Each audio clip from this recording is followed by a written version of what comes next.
The big year of 2026 is upon us, and while I'm not looking forward to the next major event disrupting the world, at least I have gacha games to keep me distracted from real life. Although, my urge to play gacha games comes and goes because, despite the channel's name, I have been playing every type of game since I was a kid in Lithuania, booting up knockoff NES games on a console called Zilaton. Yeah, piracy was a thing back in 1990s here. And now, 30 years later, while we still don't have flying cars, we do have extremely high-budget gacha games where we can ride, futuristic motorbikes. Well, at least that's what you can do in Wuthering Waves now. So yeah, if you haven't heard, version 3.0 was recently released, and this is a major update, consisting of tons of changes including a whole new region, and I bet a lot of people are wondering now, is it worth playing Wuthering Waves in 2026? That is a tough one to be honest, because half the time I just spent admiring Mornier's prosthetics. But okay, I'll be real. Somewhere around version 2.6, I took a break from wuwa, although there wasn't really any particular reason. I just tend to have these burnout periods, and sometimes I just need to step aside for a while. However, I have been keeping up to date with wuwa's development, and one of the first crazy things I've noticed, it's only been about 1.5 years since the game was released, and we're already on version 3.0. It feels like yesterday when Kuro's HQ was on fire due to wuwa's disastrous launch, and I'm sure you've seen many videos covering this in the past, but it's clear that devs have been chipping away with every new update and ironing out all the issues. And in preparation for this, I have spent a good chunk of time checking out the 3.0 update on a test server, just so I can share my thoughts about the current state of the game. And the first thing I want to quickly mention, you can jump into 3.0 storyline by just doing the first chapter of the story, similar to how it worked back when Rinasita was introduced. So hey, if you're a newbie looking to just experience 3.0 immediately, it's very easy to do it.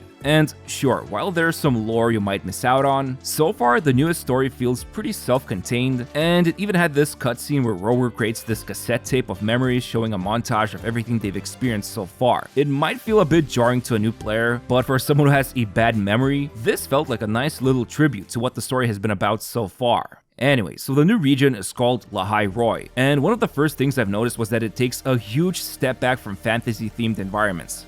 Don't get me wrong, they're still there, but with half the areas now having asphalt and a big modern city with its own railway system and all the other high-tech stuff, I actually found Hairoy to be a breath of fresh air when compared to wuwa's previous zones and regions. And, as I said at the beginning, now you get to ride a motorbike. And it ain't just some glorified gadget. This bike feels fully fleshed out. There's an upgrade system, you can fully customize it, and you can even listen to the radio or take another character for a ride. Now, you can't use the bike in other regions, and I am not sure if Kuro wants the bike to be present in other areas yet, but all I can say, please Kuro, please let us use the bike anywhere in the game. It's just too fun. I mean, Flight Gadget was initially only usable in 2.0 region, but after some time, it was also enabled in older areas. So I really hope this will be the case for the bike as well. But yeah, the bike feels super fun to use, you can easily grab collectibles with it, and I literally spent hours just riding it and exploring all the areas. Now, another new feature is the tune break mechanic. Without going into too many details, basically enemies now have this off-tune circle bar. Every character can build it up in varying degrees of efficiency, but once it's full, the enemy goes into mistuned state, and then you can press on bigger enemies a key or a button depending on your device, and they will receive a big damage hit, while at the same time, whatever they were doing will be interrupted. On top of that, some characters like newly released Linnae can inflict rupture or strains shifting effects. The former allows her to deal higher tune rupture damage, while the latter lets her deal increased overall damage. Essentially, this is a new negative status mechanic that's available to interact with for every character, but it's clear later down the line, the meta will be based around this mechanic with new character releases. I mean, look, to me this is a fine new addition. It's definitely cool to see old and decrepit characters like Kolkaro inflicting tune break, and makes me feel better about investing all my resources in him 1.5 years ago. Is it game changing? Not by that much, but the presence of this new mechanic is quite interesting. Also, some of the new echo sets do interact with tune break and off-tune mechanics, and even the new standard 5-star weapons depend on these mechanics. So I do commend Kuro for introducing new things and tying it all up with various gear. And sure, I could also talk about all the endgame modes that wuwa has, like Tower, Whimpering Waste, Holograms, and so on. But I am assuming most of you watching here have already experienced them, or if you're new to the game, it'll be a while before you care about these modes. However, However, the devs have introduced a new endgame mode as well, called Tactical Hologram Synchronization. You step into this cool VR simulator inside the cockpit, and you can fight a modified boss from one of the first areas. More bosses will be added with future versions, but I think one of the best things about wuwa is boss battling. And of course, if Guru introduces more modes to fight bosses on steroids, the more fun it will be. That's a fact. I didn't come up with this myself, I swear.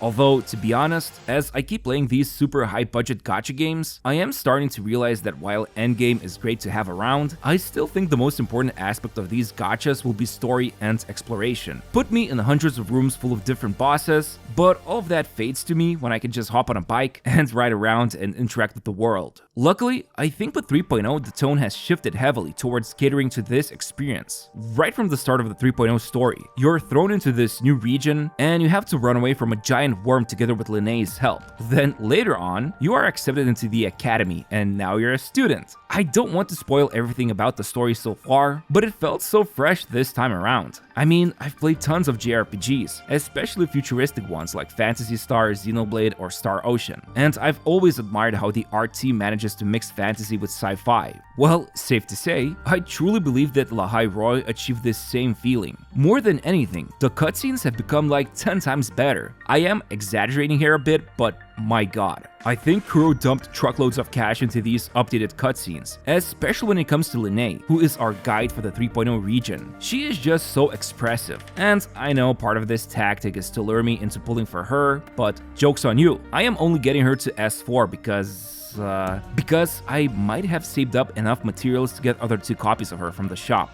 But back on the topic. Is Wuthering Waves worth playing in 2026? Honestly, it depends on what kind of games you enjoy, but if you like anime games and the things I've mentioned sound interesting, hey, I'm not here to tell you it's worth playing it, but I do think wuwa is in the best state it's ever been. Not to mention the fact there's been a ton of quality of life changes. I'm not even gonna go through all of them, but things like faster farming have been introduced. You can also now manage which resources to keep on your device, freeing up much needed space because, dear god, some of these gachas weigh almost as much as me, but in gigabytes instead of kilograms. I mean, look, at the end of the day, most of these major gacha games follow the same established formula for years now. New characters every update cycle, new areas sometimes, and new regions with every major version update. Sprinkle in a bunch of events, some quality of life changes, and you've got a high-budget gacha release cycle.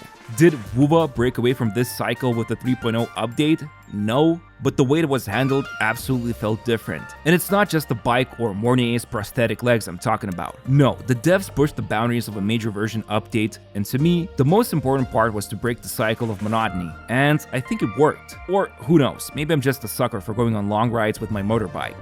Anyway, hope you found this video interesting, and I'd really appreciate it if you could press the like button on it and subscribe to my channel. 2026 is almost upon us, depending on when this video was uploaded. I've been working on it for a while, but here's to a new year where we can just enjoy our anime gachas without the world spiraling out of control. Bye-bye!